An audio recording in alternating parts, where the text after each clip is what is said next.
Good morning and welcome to 3 Minutes on Markets and Money. It's not going to be 3 minutes today. It's going to be a little bit longer, but hang with me because we are going to talk about the markets. But I want to get into this inflation issue from yesterday that weighed on the markets, right? This inflation expectations. Is it really a transient issue, or is this really about inflation that's going to be with us for quite some time? Let's look at some charts.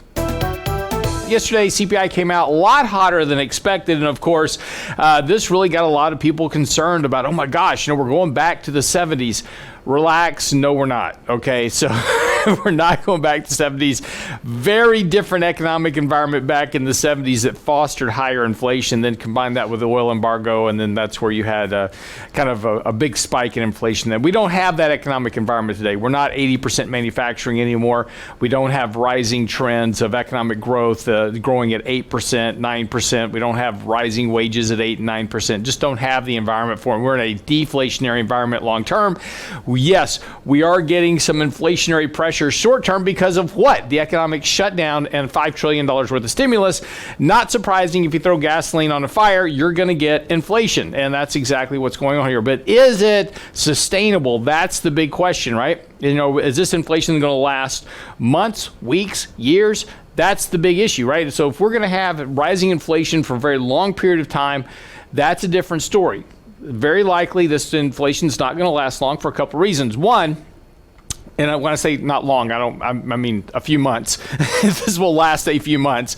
But this is largely because of the base effects from the shutdown, right? So we had a big deflationary plunge back in 2020. So we had very suppressed prices because of the deflationary pressures of the economic shutdown. Now, since we compare CPI, inflation, all that on a year-over-year basis, we're now getting this problem or this catalyst of a year-over-year change against those very low numbers previously, those base effects. So that will work its way through the system here over the next couple of months. You're going to start to see this change in base effects begin to come back down towards reality.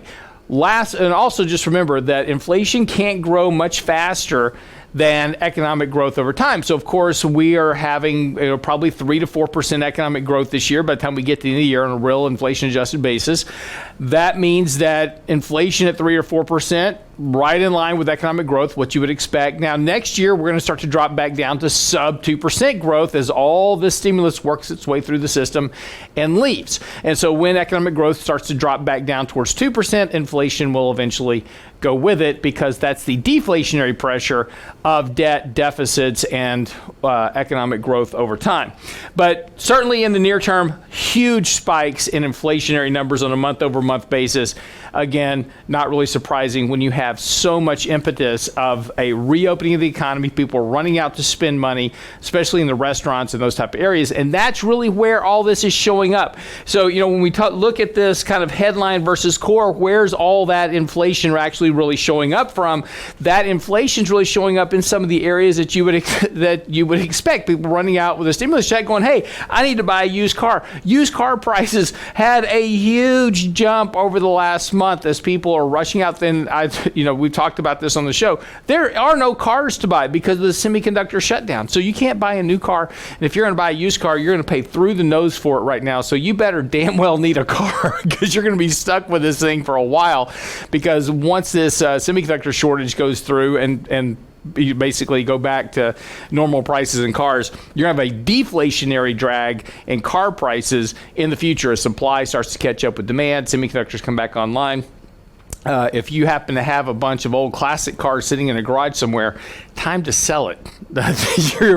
You are going to make a mint on old classic cars right now because people need cars. But other places too. Where are we seeing inflationary pressures the most? Well, it's coming from the areas that have been shut down and people are going back. Food away from home, lodging away from home, airlines, motor cars, used vehicles. That's where all the inflation is, right? It's all these things that were shut down, had no activity for the most part. And now that we're opening those back up, well, people are starting to buy that stuff, and the airlines are going, hey, we're going to raise fares. Remember, we were talking about March, April, May, June last year. He's like, you could book a flight to Florida for like $4 and a box of peanuts, right? And now you have to pay for it. So, now prices are coming back up. It's all showing up in these inflationary numbers. Again, transient in nature. This will go away. Hotels, auto rental cars. Again, if you want to rent a car, I told you about my experience. There are no rental cars. All the rental car companies sold off their vehicles, to try to stay in business during the pandemic. Now, a shortage of cars leads to, guess what? Higher rental prices. Again, seeing this really kind of flow through all across the system. And again, we had this big deflationary push, well below growth trend in 2020. So expect to have inflation a little bit above trend here over the course of the next couple of quarters. Again, as we work through the stimulus and the economic reopening, the expanded unemployment benefits, all that extra spending power will start to fade. And towards the end of this year, we're going to start to drop back towards our growth trend line that CPI runs over time. And so, and this is one of the things the Fed continues to work with, is that the Fed has a path trend that they want of about 2% inflation. That equates to what? 2% economic growth. Where are we going to be back in 2022?